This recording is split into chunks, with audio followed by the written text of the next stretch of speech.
Alright, we are back for part 2 of The Boy Who Lived, the first chapter of The Philosopher's Stone. I'll be honest, I'm very excited. I'm very excited because I've always wanted to create this type of content, just reading out loud, and while I'm at it, trying to analyze the things that is actually happening in the book. So, to recap, the last one was part 1, and I went through about half the chapter.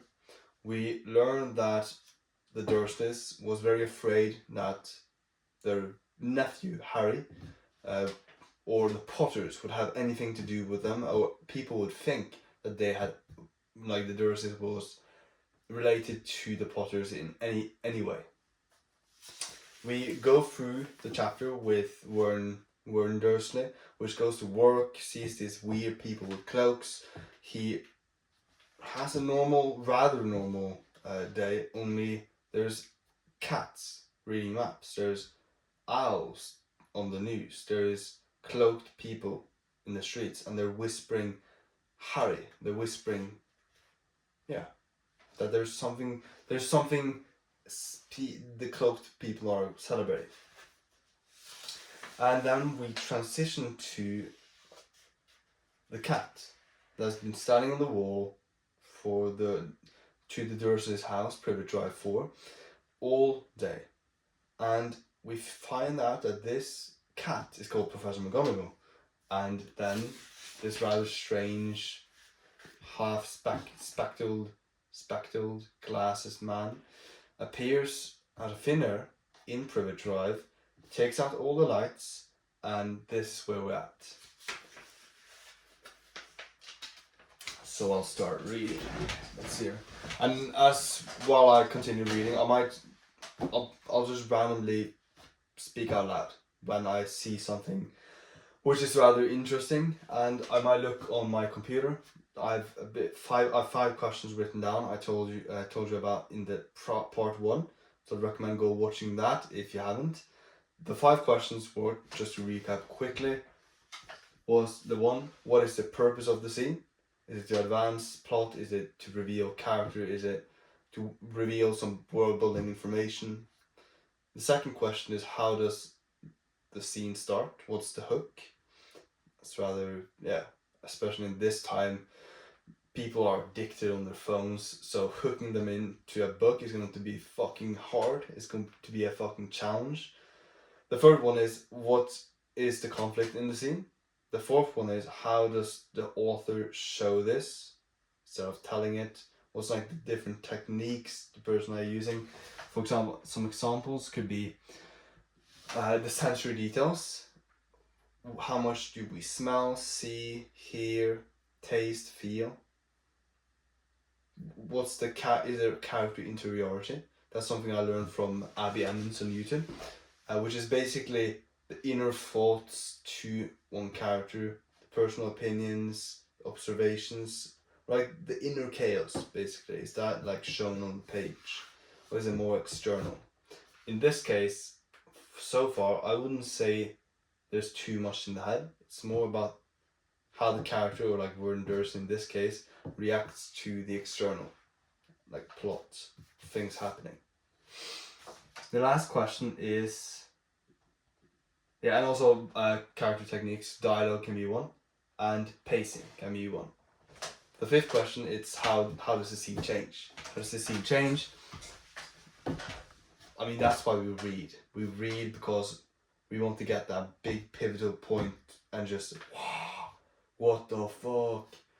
What the fuck, Snape? I thought you were bad. No, you're apparently good. Jesus. Alright.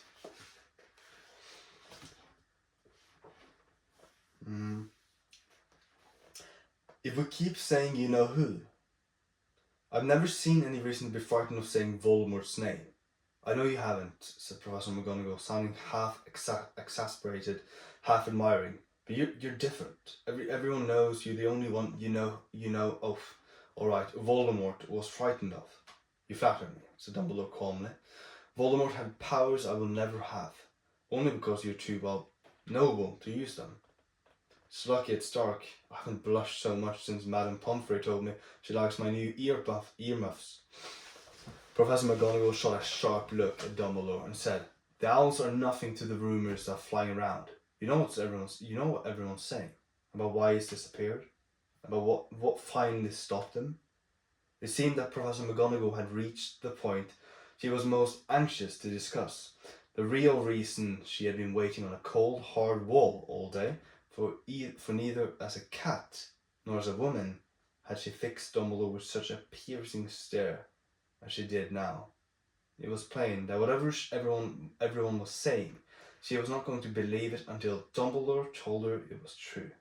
Dumbledore, however, was choosing another sherbet lemon and did not answer. "What they're saying," she pressed on, "is that last night Voldemort turned up in Godric's Hollow. He went to find the Potters. The rumour is that Lily and James Potter are that they're dead." Dumbledore bowed his head. Professor McGonagall gasped. "Lily and James? I can't believe it. I didn't want to believe it. Oh, Albus." Dumbledore reached out and patted her on the shoulder. I know, he said heavily. Professor McGonagall's voice trembled as she went on. "That's not all. They're saying he tried to kill the Potter's son, Harry. But he couldn't. He couldn't kill that little boy. No one knows why or how, but they're saying that when he couldn't kill Harry Potter, Voldemort's powers somehow broke. That's why he's gone." Dumbledore nodded glumly. It's true," faltered Professor McGonagall. "After all he's done, all the people he's killed, he couldn't kill a little boy. It's just astounding. Of all the things to stop him, but how in the name of heaven did Harry survive?" "We can only guess," said Dumbledore. "We may never know." Professor McGonagall pulled out a lace handkerchief and dabbed at her eyes beneath her spectacles. Dumbledore gave a great sniff as he took a golden watch from his pocket and examined it. It was a very odd watch. It had 12 hands, but no numbers. Instead, little planets were moving around the edge. It must have made sense to Dumbledore, though, because he put it back in his pocket and said, "Hagrid's late. I suppose it was he who told you I'd be here, by the way?" "Yes," said Professor McGonagall. "And I don't suppose you're going to tell me why you're here, of all places."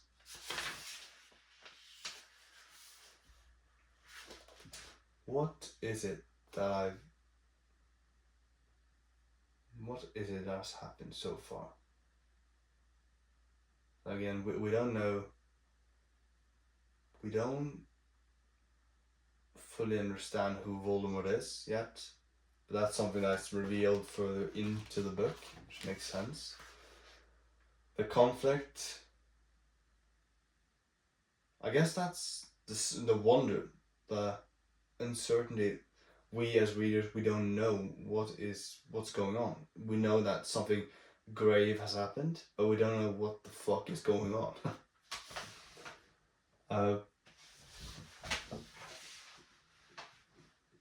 As for the purpose of this chapter, I guess it's setting up the entire book series, because this is the prology. This is the first chapter.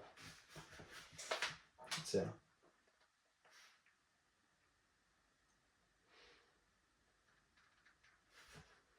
"I've come to bring Harry to his aunt and uncle. They're the only family he has left now." You can't mean the people who live here," cried Professor McGonagall, jumping to her feet and pointing at number 4. "Dumbledore, you can't. I've been watching them all day. You couldn't find two people who are less like us. And they've got this son, a son kicking his mother all the way up the street, screaming for sweets. Harry Potter come and live here? It's the best place for him," said Dumbledore firmly. "His aunt and uncle will be able to explain everything to him when he's older. I've written them a letter." "A letter?" repeated Professor McGonagall faintly, sitting back down on the wall. "Really, Dumbledore, you think he can explain all this in a letter? These people will never understand him. He'll be famous, a legend. I wouldn't be surprised if today was known as Harry Potter Day in future. There will be books written about Harry. Every child in our world will know his name."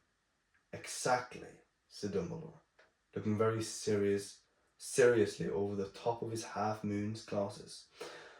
It would be enough to turn any boy's head. Famous before he can walk and talk. Famous for something he won't even remember. Can't you see how much better off he'll be, growing up away from all that until he's ready to take it? Professor McGonagall opened her mouth, changed her mind, swallowed, and then said, Yes, you're right, of course. But how's the boy getting it, Dumbledore?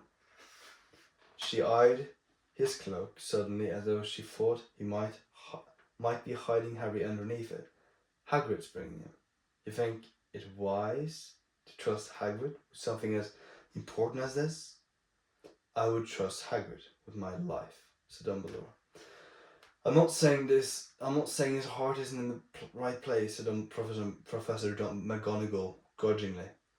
But you can't pretend he's not careless. He does tend to... What was that? A low rumbling sound had broken the silence around them. It grew steadily louder as they looked up and down the street for some sign of a headlight. It swelled to a roar as they both looked up at the sky. A huge motorbike fell out of the air and landed on the road in front of them. If the motorbike was huge, it was nothing to the man sitting astride it. He was almost twice as tall as a normal man, and at least 5 times as wide. He looked simply too big to be allowed, and so wild. Long tangles of bushy black hair and a beard hid most of his face.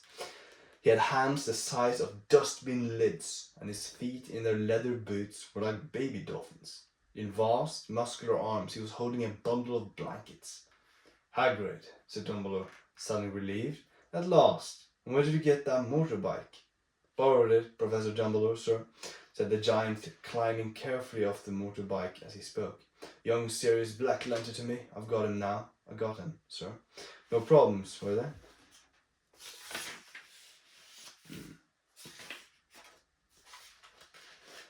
No, sir. House was almost destroyed, but I got him out all right before the Muggles started swarming around. He fell asleep as we were flying just over Bristol. Dumbledore and Professor McGonagall bent forward over the bundle of blankets. Inside, just visible, was a baby boy, fast asleep, under a tuft of jet black hair. Over his forehead, they could see a curiously shaped cut like a bolt of lightning. Is that where? Whispered Professor McGonagall. Yes, said Dumbledore. He'll have that scar forever. Couldn't you do something about it, Dumbledore? Even if I could, I wouldn't. Scars can come in useful. I have one myself above my left knee, which is a perfect map of the London Underground. Well, give him here, Hagrid. We'd better get this over with. Dumbledore took Harry in his arms and turned towards the Dursleys' house. Could I say goodbye to him, sir? Asked Hagrid. He bent his great shaggy head over Harry and gave him what must have been a very scratchy, whiskery kiss. Then suddenly Hagrid let out a howl like a wounded dog. Shh! Hissed Professor McGonagall. You'll wake the Muggles. Sobbed Hagrid, taking out a large spotted handkerchief and burying his face in it. But I can't stand it. Lily and James dead? And poor old little Harry off to live with Muggles.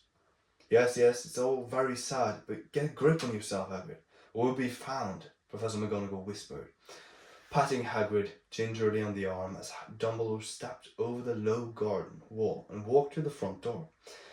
He laid Harry gently on the doorstep, took a letter out of his cloak and tucked it inside Harry's blankets, then came back to the other two. For a full minute, the three of them stood and looked at the little bundle. Hagrid's shoulders shook. Professor McGonagall blinked furiously, and the twinkling light that usually shone from Dumbledore's eyes seemed to have gone out. Oh, well, said Dumbledore finally. That's that. We've no business staying here. We may as well go and join the celebrations. Yes, said Hagrid, in a very muffled voice. I'd best get this bike away. Good night, Professor McGonagall, Professor Dumbledore, sir. Wiping his streaming eyes on his jacket sleeve, Hagrid swung himself onto the motorbike and kicked the engine into life. With a roar, it rose into the air and off into the night. I shall see you soon, expect Professor McGonagall, the professor said Dumbledore, nodding to her. Professor McGonagall blew her nose in reply. Dumbledore turned and walked back down the street. On the corner he stopped and took out the silver put-outer. He collected 1s and 12 bolts of light, sped back the street lamps so that Privet Drive glowed suddenly orange and could make out a tabby cat sinking around the corner at the other end of the street. He could just see the bundle of blankets on the step of number 4. Good luck, Harry, he murmured. He turned on his heel, and with a swish of his cloak he was gone. A breeze ruffled the neat hedges of Privet Drive, which lay silent and tidy under the inky sky, the very last place you would expect astonishing things to happen. Harry Potter rolled over inside his blankets without waking up, one small hand closed on the letter beside him, and he slept on, not knowing he was special, not knowing he was famous, not knowing he would be woken in a few hours' time by Miss Dursley's scream as she opened the front door to put out the milk bottles, nor that he would spend the next few weeks being prodded and pinched by his cousin Dudley. He couldn't know that at this very moment people meeting in secret all over the country were holding up their glasses and saying in hushed voices, "To Harry Potter, the boy who lived." But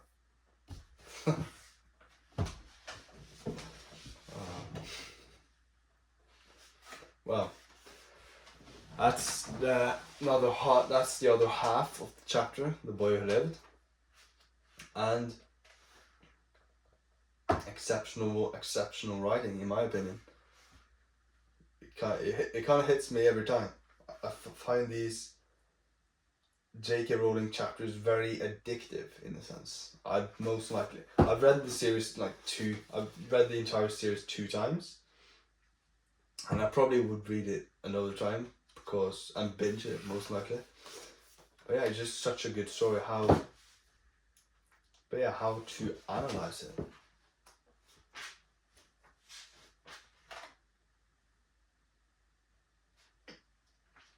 I believe the entire sequence when Professor McGonagall is on the wall outside Privet Drive, and then she suddenly turns into Professor McGonagall, and Dumbledore arrives, and then they wait and they talk, there's dialogue, and they wait for Hagrid, and he comes. That this entire thing is one scene based on the fact that they're in one location, one specific area, and at one specific time.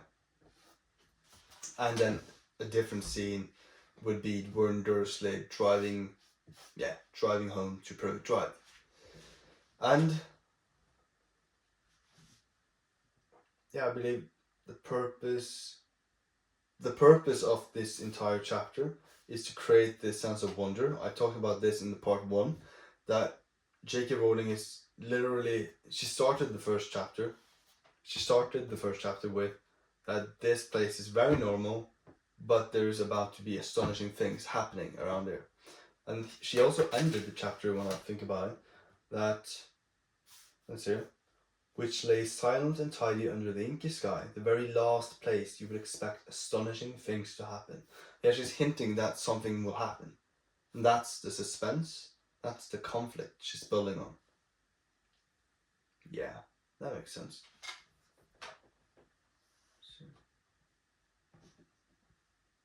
As for the pacing, how does the author show not tell what's happening? Now, if I've understood it correctly, pacing is basically how long sentences are. So if it's slow pacing, it means the sentences are longer. Yeah. And when it's more fast beat and faster pacing, it's more quick and punchy sentences. So for this chapter,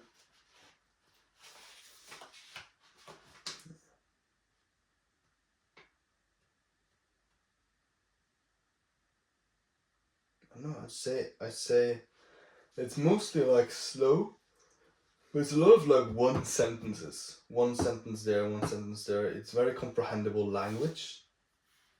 The vocabulary. It's much easier vocabulary, I've noticed, in Philosopher's Stone, or the first couple of books, than it is in, for example, the 5th and the 6th and the 7th book. It gets more advanced as the characters grow up and the readers grow up. See? How does the scene end? The turning point. The turning point is basically that Harry is put on the doorstep of Privet Drive 4, and that's when this story starts for the protagonist, Harry Potter. And yeah, he'll be completely ignorant of who he really is, because he doesn't have any information. But we as readers, we know that there's something about this person. Yeah. There hasn't been I learned from Abby Emmons that internal conflict is very, very important for making us care about characters and therefore wanting to follow through and keep reading through the story. And we haven't seen Harry's internal conflict yet, but I believe that's for this chapter, The Vanishing Glass. That's when we're in Harry Potter's world, we're in his mind. For this first chapter, we sort of got we got a bit of an overview of the ordinary world, which is Privet Drive 4, and that there's something mystical. There's a completely different world which hasn't been explored yet, which we start to wonder, what the fuck is that? What is that world that we haven't, we don't see?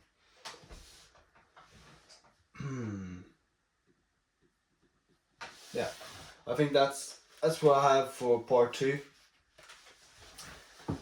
Love to make this type of content. It's loved it. I'm most like it might be very much that I end up reading the entire Harry Potter series as these author study sessions. It's basically me reading Harry Potter for you, which is fucking awesome.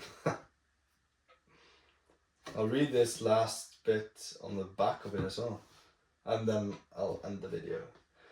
Turning the envelope over, his hand trembling, Harry saw a purple wax seal bearing a coat of arms, a lion, an eagle, a badger, and a snake, surrounding a large letter H. Harry Potter has never ever heard of Hogwarts. When the letters start dropping on the doormat, a number 4 Privet Drive, addressed in green ink, on yellowish parchment with a purple seal, they're swiftly confiscated by his grisly aunt and uncle. Then, on Harry's 11th birthday, a great beetle-eyed giant of a man called Rubius Hagrid bursts in with some astonishing news. Harry Potter is a wizard. You're a wizard, Harry. And he has a place at Hogwarts School, witchcraft and wizardry. An incredible adventure is about to begin. Thanks for watching.